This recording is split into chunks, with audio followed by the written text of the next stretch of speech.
Have you thought this through? No way will that work. Are you sure?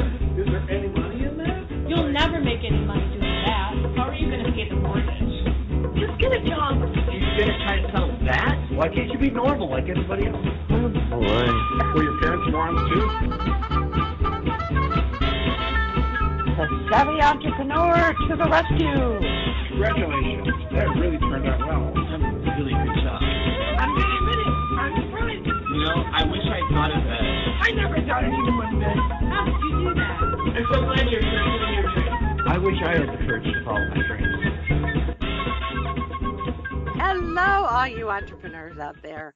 Welcome to the Savvy Entrepreneur. We are broadcasting from the studios of WLCB from the greater Chicago, Milwaukee area.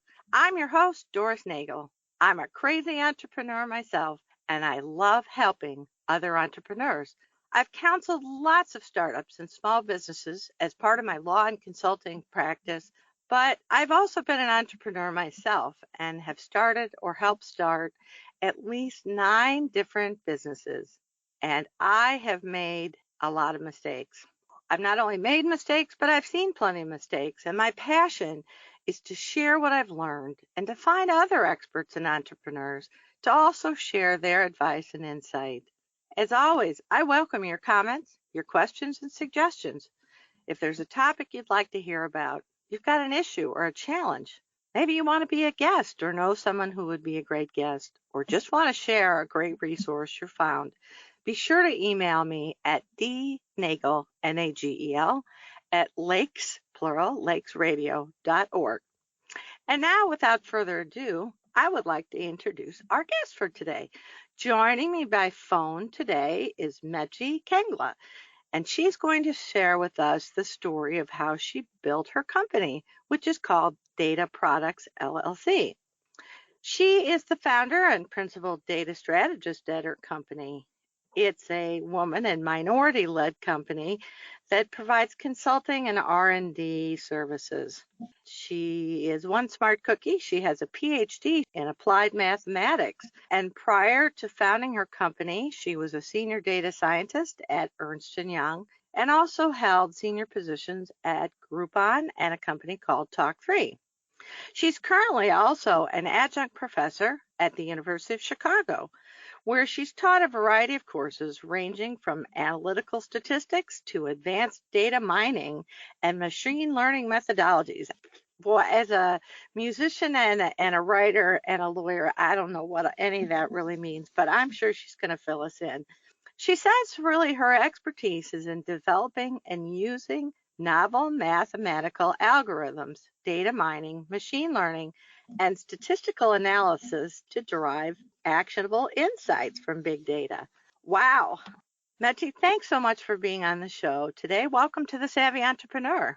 Well, thank you, Doris, for having me. I really am excited to be on. Well, I'm delighted to have you and very grateful you're willing to join us and tell our listeners a little bit about your journey. So I think the first place to start naturally is to talk about your company. I gave a little introduction, but I think it might be worth digging in a little deeper to talk about what Data Products does. Oh, thank you. Yes. So Data Products is a small startup firm, a boutique firm. We have been in existence for about 5 years ongoing. And it is, as we say, we are a data science consultancy, right? So we work with other firms and organizations in basically helping them leverage their data to optimize their business operations. And that could range the gamut in terms of how that can be applied depending on the business, depending on the data, and any other factors that could affect it. Okay. I think probably more of this will make sense as we talk about some of the typical kinds of projects you work on. So, you know, maybe that's a good segue actually to talk about that is without revealing any client confidences, and you can even do it on a no-name basis, maybe share with listeners just a sampling of some of the kinds of projects you've worked on. Oh, yeah. So they could be as simple as, well, not simple in quotations, I would say, data strategy. So a Okay. firm that has information or data or records, and they need to start planning or would like to start planning, a startup that would like to start planning in terms of how to manage their data IP, because data is this intellectual property in these days, in this age of digital age, right? So Right. to manage it, how to monetize it, or how to plan to eventually use it within their operation. So that would be data strategy consultation. So we could do that. Or for someone that's a bit more mature in terms of they have actually collected data, we can help them with prepping the data. So data preparation to basically get ready for whatever models they need to build out based of that data. And then you have the next level after you have the data that's been prepared. You actually have the analysis that provides insights, reporting, business intelligence, or machine learning models that you build out.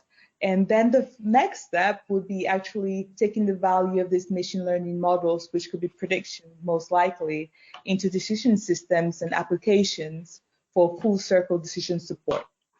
It's interesting. I'm thinking back in organizations that I've worked with over the years, and it strikes me as one of the big problems with organizations is they actually collect a lot of data, most of them, but it's almost so much data that you lose track of what's relevant in all the data that's collected. Would you agree with that?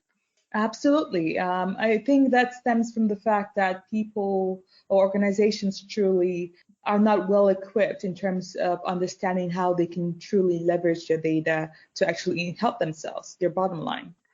Well, as I said in the intro, you've obviously worked for and been an employee in a couple of fairly large companies. I don't know if Groupon used to be a startup company, but it's probably not all that small anymore.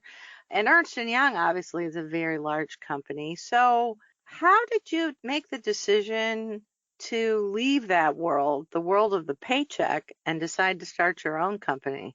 What can I say, Doris? I would like to think that I'm a maverick. First of all, I'm a woman in science, right?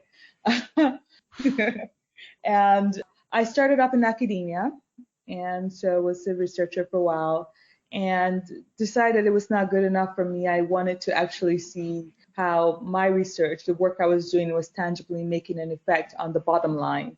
And so I moved into startups, and from startups to Fortune 500 companies, Ernst & Young, where I worked. I had projects with several different clients. The work was intensely satisfying, but it still did not fulfill one integral need that I had, which is the flexibility really to solve problems using very innovative means that I want to come up with, as opposed to being boxed within guidelines. Well, I don't know if I have any colleagues or friends who have been in E&Y, but I certainly know several who've been at PricewaterhouseCoopers and the old Accenture. And what they would tell me is that, frankly, you do the work that comes in the door. And sometimes that's great work, and sometimes that's not very interesting stuff. They are machines. Having worked for a big law firm, I kind of get that. You don't necessarily get to do the interesting things that you really wanted to work on to make a difference, right? No, I agreed. And I truly think, really, and as an entrepreneur, you understand that in your business, you do what work comes in, unless you get to a level where very few, you mature to a level where you can then decide, pick and choose what you find interesting. Right, right. Unless you're a great rainmaker, but then what usually happens is you're stuck doing the rainmaking and other people get to work on the interesting stuff. Though you probably did have other options. You probably could have gone into academia or back there. Maybe you could have worked with a small boutique firm. So starting your own company was not the only option. Talk a little bit about how you decided that was the way to go. It was not easy, I will tell you that. Taking that first big step to quit your job and deciding you Yeah, want to actually go register, so no more standard paycheck coming in. How are you going to right. do that? It's quite scary, I have to admit, Yeah. to do that. I think, but I was driven by the notion that if not now, when? I think your story is really pretty similar to a lot of entrepreneurs. In some ways, a lot of the entrepreneurs I've spoken to basically say, I didn't know what else to do. I didn't really feel like I had a choice. It was the way I had to go. And I think that's probably more typical of entrepreneurs than people imagine. Agreed. And one of the things that I probably talk on again and again is my lack of fear of making mistakes. That's interesting. Talk I've about that. I've learned earlier on in past life experiences about mistakes. They don't kill you. Mistakes are part of life, right?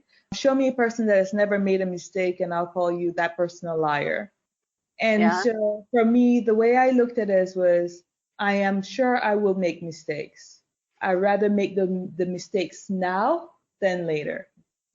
I think you do have to have a certain fearlessness to be an entrepreneur because you realize pretty quickly that there's a lot you don't know. Even though you're good at certain things, there are other things you're not so very good at, right? Absolutely, yes. So, what would you say the biggest differences are between running your own company and working for an employer? So, obviously the paycheck, but what else? Think about your day, a typical day at Ernst and Young and a typical day now. What Mm. are some of the biggest differences? Well, you find that you're basically every position in the company, right? All You right. you work as a business development person, you're drafting contracts sometimes, you're the attorney, you're the HR person, you're the mentor, you're actually a developer if you have to sit down and put some code. You're everything. You're whatever you need to be to get the work done. Well, and that's really hard because none of us are good at everything. Absolutely, yes. So So what do you do with some of the tasks or skills that you're not as good at or don't come as intuitively to you? What do you do? I learned. So again, there's nothing that will make you more aware of what you're not good at than being an entrepreneur in your own business. You're very I sure agree with about that. you're very sure about what you're great at, you're very sure about what you're okay at, and you're very sure about what you're really bad at. But most importantly, you're also sure about what you enjoy and what you do not enjoy. Right? Hmm. So for me, it's a matter I've learned to outsource. I have an accounting person that helps me with my accounts. I will, when I need to bring in extra help for consulting or contractors, I rely a lot on mentors and friends that recommend books that can help me on issues that I have. I think one of the challenges is sometimes people don't recognize what they're not so good at. What's your internal compass in terms of telling you what you're good at or what you're not good at? If it takes me a long time to get it done. Yeah. Yes. If I feel unsure about the product of what I'm producing. I feel like I have an inborn resiliency that I feel I can figure everything out or most things out. But regardless of where I figure out, I may have a really difficult time going through that process because I truly just don't enjoy doing that sort of work. And so you learn to be in touch with how am I feeling, how it's a constant gauging of what's going on at every given time throughout the day even, right? So it's what am Mhm. I working on right now? How do I feel about it? Do I feel as if I'm being productive? Do I want to continue? Do I want to switch on another task? Again, with a million different things that you have fingers in and need to get accomplished, you want to make sure that whatever you're working on at that any given moment, you're fully immersed in and being very productive with. I would agree with that. Your time is your most valuable resource when you Mhm. work for yourself. For me, it's interesting. It's the things that I put off doing. I just put them Uh, off and put them off. And I might pull up articles about it and things to read and and at that point I kind of go, yeah, you might need some help here. That's one of my barometers. Now, that's not to say that's always the case. Sometimes just hard decisions, it's easy to put those off. And sometimes as a business owner, you have to be the one to do. You can't outsource some of those hard decisions. So there's a fine line there, I guess. Yes, you're right. So you started out on your own. How did you find your first clients, and how do you keep finding clients? So that is a constant struggle. And I would like to say we're getting better at it, but there's still a big room for improvement. So my first client was through someone I knew, network. It's all about networks, folks. Your network is your net worth. That saying is very true, especially as an entrepreneur. So that was my first client through a network, someone that connected me, and we did some good work, and then they referred me to some more. But now we are endeavoring in doing a bit more marketing, right? Just trying to reach a bigger audience. So it's really twofold, right? So marketing out to stratosphere, that be where it's LinkedIn or all the other social media outlets, as well as bearing down on those networks. So whether you're attending peer events or conferences, meetings, and being active within the industry that your company is a part of. Well, I always, once I've learned about an entrepreneur and their business, I always am on the lookout for them. So help me help you. What are your ideal clients? What do they look like? What do they do? What are they looking for? All right. So my ideal clients are medium, small business enterprises. They're folks that recognize that they need to start enacting some digital innovation within their company. They need maybe handholding in terms of coming up with a data strategy to get one off the ground. Whether they have data or not, they need some sort of action plan. It could be a client that has data and needs help, right? In terms of how do I actually turn this data and make it work for me? How do I bring extraneous revenue from this data? Or is there some value in it beyond me just collecting stacks and stacks of data? What about the data management aspect? How do I manage the data that I currently have?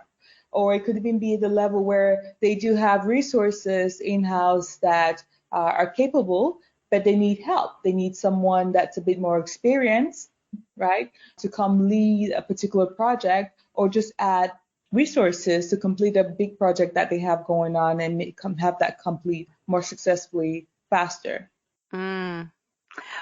Tell me a little bit more about one of the coolest projects you've worked on or currently are working on.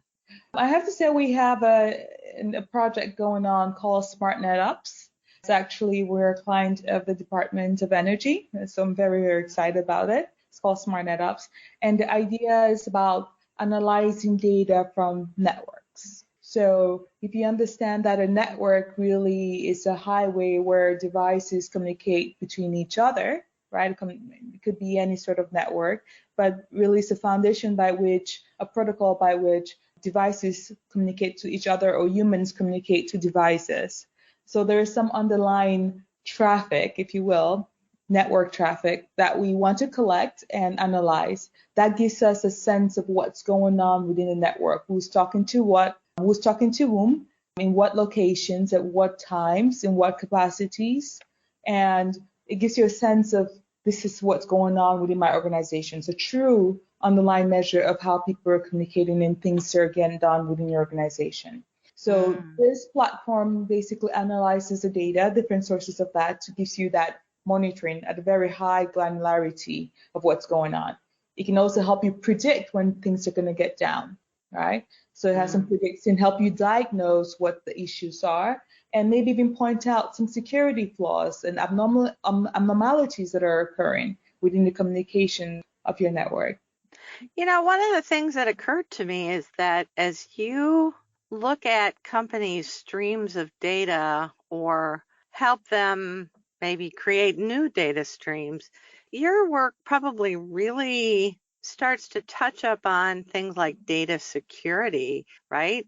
How do you deal with those kinds of issues? Do you have a colleague that you work with when you're dealing, or is that something your firm also will help companies address? So we do is data security, but we are focused more in terms of privacy issues, right? So the security aspect comes with regards to and finding out what is the policy, first of all, on your organization regarding assets, and basically identifying when these policies are broken, right? So if you know right away, say a system admin or network admin can tell when traffic from some authorized IP address, say somewhere in some other continent, another country, is hitting a computer, and that's unusual. Yeah, that is interesting. Or imagine that we can notice that on Christmas Day, all of a sudden your throughput, there's a lot of movement of information, a lot of usage in terms of the power that's going on within your organization. That's also a red flag. You want to go and check, like, this is Christmas. Most people are off. What's going on here? Interesting. So you've talked a little bit about the clients that you're looking for. I can tell you from my own personal experience that sorting out the clients that I can't really help the best or that I find less rewarding to work with can save a lot of time, because I know in the past I spent a lot of time talking to potential clients who, frankly, they weren't a good fit. So it wasn't very productive. Have you profiled out some of the clients, or what kind of clients you might steer away from, or are the ones that you feel like you just can't help even though they might be interested initially? Unfortunately, we're still in that process. I have spent a lot of time as well. There's clients that are just not ready. Elaborate on that. That's pretty interesting. Yeah. Their company motto might say, we are digitized, innovative tech, and getting on the data and leveraging the data. But when you actually talk to the employees, the people that actually work within it, you realize that they're very far off from that. Yes. And so there is this sort of stringing that goes on where you're trying to help this client in terms of educating them of the methods and things that they can do and ways that you can start. And you put a lot of energy and effort into this, and you realize several months, maybe years even down the line, that the statement, oh, we don't have a budget for this. However, the company line is, this is very important to us, but they never account for a budget to actually address the issues. Right. Or maybe there's somebody in the company who's individually very interested, but he or she really isn't able to marshal the support of whoever the decision maker is in the company to actually give the green light. So finding the real decision maker, I've found, at least as a solopreneur and a small consultancy owner myself, it's really tough sometimes. It is, yes.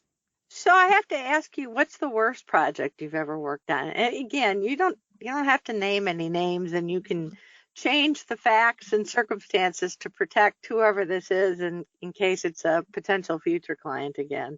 So this was a project that for a corporation that spanned several different locations. There was not a lot of guidance in terms of direction, but the idea was this, do this, produce this. And about halfway through the project, you realize that a different department was solving exactly the same sort of problem. Oh, no. Yes. And it became a struggle of politics, like, well, our solution is better because so, not because it was truly better, but more of claiming the idea that it was my team that provided the solution, if you will. Well, they have promotions at stake. You're just an outside contractor, right? So exactly. All I care about is really providing the best solution given the problem. Affected the project quite significantly, I'd say, unfortunately. That sounds like a very disappointing kind of learning. I think particularly with consulting projects, it is a slippery thing sometimes.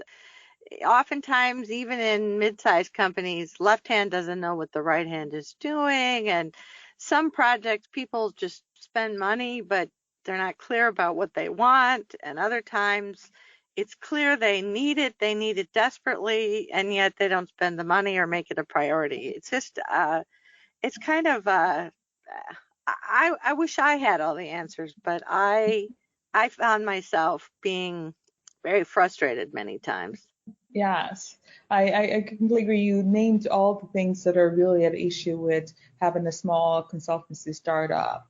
One of the things that we try to do, especially with data, is at least try to address the visibility aspect of things, right? The which?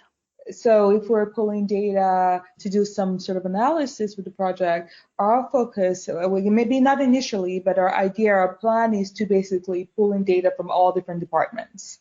That way, if you're looking at insights, you can actually tie it with each different department and what they are comfortable with. For example, if you're pulling operations data, imagine that it was customer reviews. And you can analyze that and tie that in with financial data.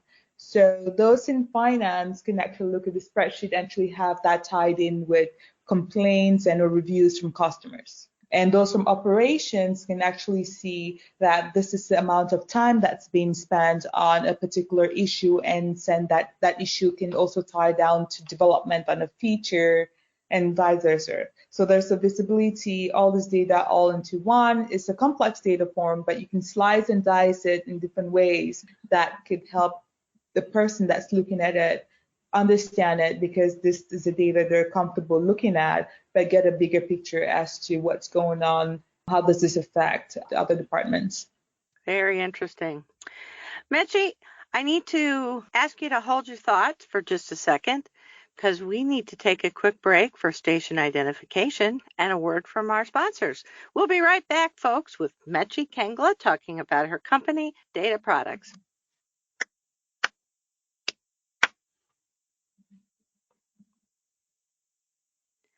You're listening to Doris Nagel and the Savvy Entrepreneur Show. We've been chatting with Mechie Nkengla, who's our guest on the show this week, to share the story of how she's built her business called Data Products. You know, Mechie, before the break, we were talking about some of the challenges of selling services, consulting services to companies. And, you know, without focusing too much on the negatives, because I think we talked about some of the challenges, I'd like to kind of switch it away from client challenges, but just talk generally about developing your business. What do you find is the best part about having your own business? Absolutely, I would say the best part for me is the freedom to pursue the creative solutions that I want, to some of the challenges that I encounter. And the luxury of being flexible and trying out new ways and different approaches, right? Whatever issues that come along the way. And what do you think's been the hardest thing about having your own business? The uncertainty. It's beyond the paycheck. You have the paycheck, but it's more so. It's the fact that not just your livelihood, but the livelihood of your employees. You have employees. You want to ensure that you can pay them, right? They have families. That is a huge responsibility. Yeah, it is. So, what are some of the significant roadblocks you've faced so far in building your company? Well, there's been a couple, but I would say for me, the one that I identify most with is being a woman in tech. I find I come up against, I feel like I keep hitting a wall with that one, and a minority to boot. You can talk about all the issues and the discrimination, if you will, for being a woman in tech and how people perceive you. But I've come across that quite a bit, and you just learn to roll with the punches and smile through it. It's a handicap that I have, sort of, if you will, in the business space, and I just have to work within those lines. So how do you do that? I mean, what advice would you give to other women in tech entrepreneurs? Because there are lots of us, and yet the statistics, somebody gave me a statistic on one of my previous shows that 2% of venture capital goes to women-owned businesses, which I don't even know what to do with that number, if that's even close to being accurate, because my response is, what year is this?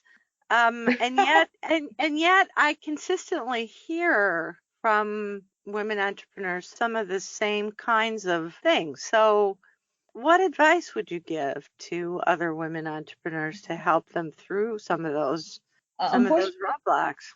Unfortunately, funding is a crucial part of growing one's business. And like you rightly pointed out, the funding rate for women entrepreneurs in tech is abysmal. It's abysmal. With the roadblocks, I think in terms of you just rely on yourself. Join women groups, support groups. Those are the best I found. There's not one that I can think of immediately, but being with a group of women that support each other like a mastermind, that push each other to go after things, it helps significantly. There's the sisterhood of support, if you will. And when everything else fails, you come back to yourself. You started this out because of innate faith and belief that you have within yourself, right? And this belief, it's not because someone said something or has any power to change anything. If you cannot get funding from one means, come back, reevaluate, bootstrap. You find a way, but don't give up. Well, we haven't talked about funding. So is your business self-funded, or have you been through some of the more traditional path of looking for funding? I mean, how have you gone about that? So it's been self-funded up to now, but we are getting to the process of actually going after some funding at the end of this year in the next several months. So we are basically gearing up for that, yes. If I may ask, what kind of funding are you thinking about? Are you looking at promissory notes or crowdfunding or pitch competitions or some combination of all of those things and others?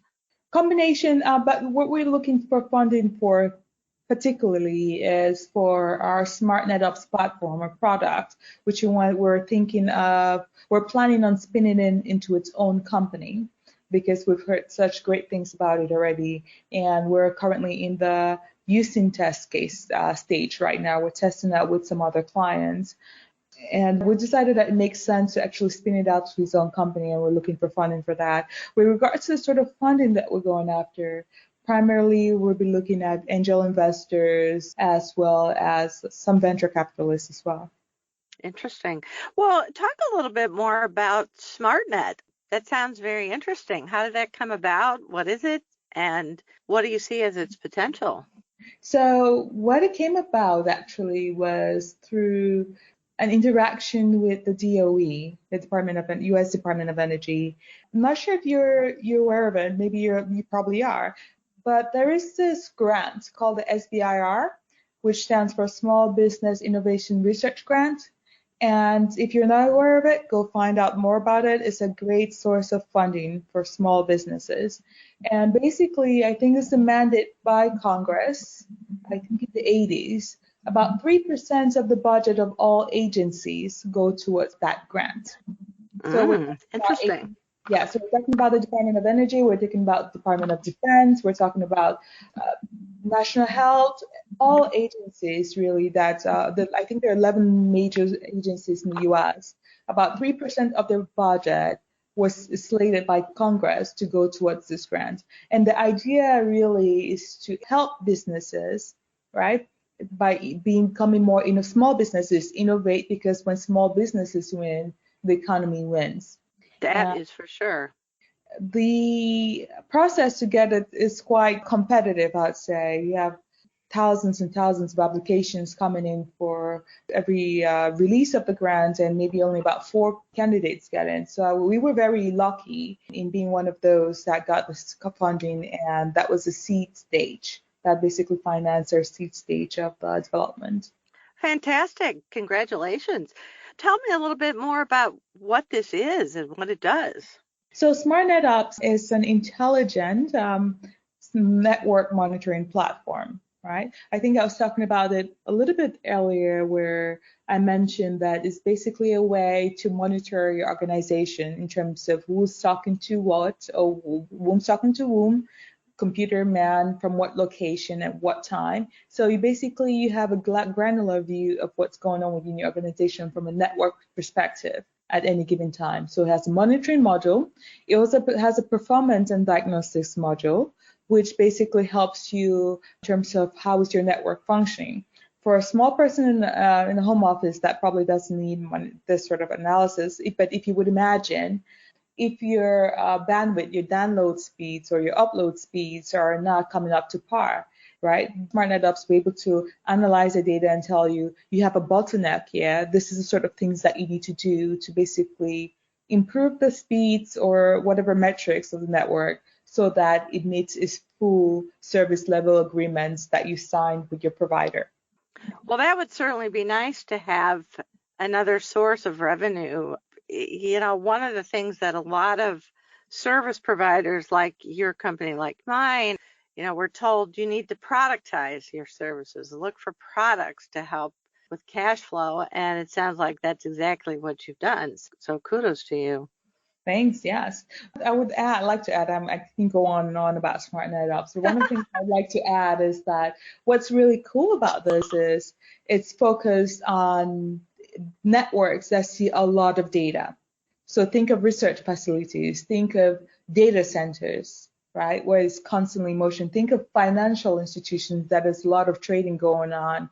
Think of hospitals. Imagine a very modern age hospitals where you have equipment and devices with IoT, some being monitored and that communicate with each other and doctors as well. Sorry to interrupt you. IoT, Internet of Things, right? Yes, that's right. Wow, that's really exciting and sounds like a very exciting phase for your business. So where do you want to be in 5 years? What would data products look like? Or the Mechie Nkengla empire, you know, the family of companies, what would that look like 5 years from now? Well, I envision it being self-sufficient, right? So in terms of not having to work so hard to get clients, right? Being a recognizable and more trusted name where you have people coming to you because they understand that you can provide them with the help and solutions that they need to get to wherever they need to go. I envision it being a place where people can come to learn, whether they're new graduates basically wanting training to get their feet wet, or companies trying to endeavor in terms of the meeting of data and modern technology, how to understand basically how they can leverage that or become better prepared to move forward. Interesting. Are there things that you can do or that you would like to be able to do that you haven't been able to do yet? Oh, absolutely. I envision, for example, one of the things I have in the works, but it's probably not going to get done, not this year, perhaps later, is a data resource center, data resource and learning center. One of my big tenets, what I believe in, is every company, regardless of what service you provide, regardless of what vertical you're in order to thrive, you must be a data company. Elaborate on that a little bit. Walmart, for example, or Target, they are data companies that just happen to sell convenience items. Well, and why do you say that?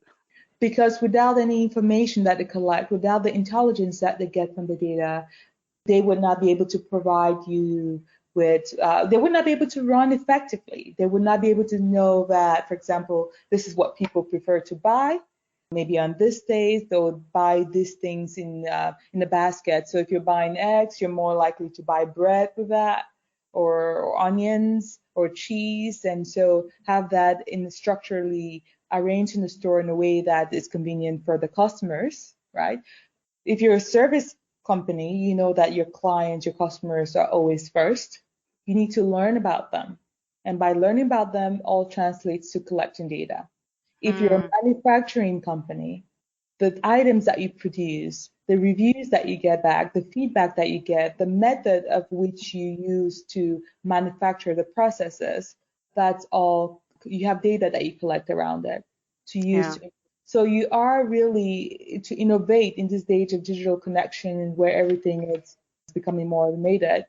To thrive, you need to be a data company first that happens to do that. Yeah, it's interesting. I think Amazon, for example, has really changed the bar for a lot of brick and mortar stores and online stores too, because it's pretty clear that they really have upped the bar in terms of customer expectations of how you provide products and when, and the tracking of it and all of that kind of thing has just changed enormously, I think. It's ridiculous. So they don't only track the sales of their own product, they track the sales of other resellers that sell on their platform, make decisions about how best to run their business. Well, it does lead to an interesting kind of digression, which is that some of these companies, the data that they collect is becoming useful in its own right as a product in and of itself. And I'm probably most familiar with the healthcare world, but obviously if you have collected a lot of healthcare data on people, and I'm not talking about personally identifiable data, that's protected by HIPAA, but even things like, one company I worked with, they had heart monitors. And so they collected a whole database of demographic data. And actually that data had value in and of itself because it allowed them to do some predictive kinds of things to say, for example, that I'm just making this up, but, women over 65 who were Asian were more likely to have coronary irregularities in their heartbeats, or, I'm just talking about those kinds of things that suddenly having access to all that data and sort of reslicing it a different way created a product that was very valuable for them. You're absolutely right. It does create some insights that are astounding. But like you mentioned, on the flip side, there is an ethics part that comes into it as well, right? Imagine the insurance company that takes this information and then charges people that fall within a particular category a different rate because of some predictions of the sort of illnesses that they're predisposed to. We're definitely moving into a very brave new world. So, Mechie, if you decide someday you're tired of what you're doing, or maybe your business is wildly successful and it kind of runs on its own, what other kinds of things could you envision getting involved in? Or is there a passion, a hobby, something that you wish you had more time to spend on? Oh, there are lots of passions, but I think one of the ones that I would love to spend time on is in teaching. There's a joy I find from teaching that I cannot explain. It's not about telling someone what to think, but teaching them how to think, how to question, how to push, and realizing when you see in their eyes the curiosity and the question and the pushback, the discussion that comes through, is quite fulfilling. Mm-hmm. Having been an adjunct professor for a couple of semesters, I totally agree with you. It's very, very rewarding, and I can see why that would be a passion for you. I think you're very good at explaining things and very articulate, even complex concepts, I can tell. So I'm sure you're quite a good teacher. So a couple of last questions. We're almost out of time. When you're talking with somebody who's articulate and passionate about what they do and working on interesting things, the time just flies. If you were looking back at your younger self, or maybe a woman who's starting out with her own business, what advice would you give her? I would advise them to get more mentors. Talk to as many people as possible. And while they get advice, that doesn't mean that they should listen to it. But it's all about collecting information and from which you make the best decision for you. Because you should realize that whatever advice is given to you is given from a perspective from where they're standing, from within their shoes. There is this famous quote about going to buy a car dealership. The salesperson doesn't sell you the car that is for you. They sell you the car within the parameters you've given them from where they're standing. Take all the information, take lots and lots of information, but make decisions for yourself. Well, and it sounds like you would advise them to be a little fearless because that's part of what it takes to be successful, right? Well, what's the worst that could happen? It's funny. We're both based here in Chicago in the Midwest, and they say that Midwesterners in general, being sort of conservative and coming from our agricultural roots, that we're probably more afraid of failing here in the Midwest than on the coast, where I'm told, at least in Silicon Valley, telling people you failed is actually kind of a badge of honor. And I'm not sure I would say that about the Midwest, at least not yet. So I make a distinction between failing and making a mistake. Make Okay. lots of mistakes. That doesn't mean you failed, right? I'll borrow a saying from one of my favorite writers, Neil Gaiman, the author of American Gods. He has a quote that I regularly turn to. He goes, "Make new mistakes. Make glorious, amazing mistakes. Don't freeze. Don't stop. Don't worry. That isn't good enough for perfect." His point is that if you're making mistakes, you're at least challenging yourself, changing the world, doing something. Right. Fantastic advice. I'm glad you shared that. I'll keep that quote in mind. Maybe look for it and post it up on the wall myself. Yeah, absolutely. Yes. You're making mistakes, you're living, you're changing, you're growing. So the final question really is, if people are interested in learning more about data products, or maybe they just want to connect with you and just reach out to you on a personal basis or some mentoring of their own, what's the best way for people to get in contact with you? They can reach out to me directly. They can find me on LinkedIn, linkedin.com/IN, Mechie Nkengla. You can reach me there. Or You you might can, you might want to spell your name, just oh, because yeah, if they're looking on LinkedIn, it might not be entirely easy to find you at first. that's right. Mechie is the first name. N as in Nancy, Kengla. Okay. And does your company have a website and or a phone number or email?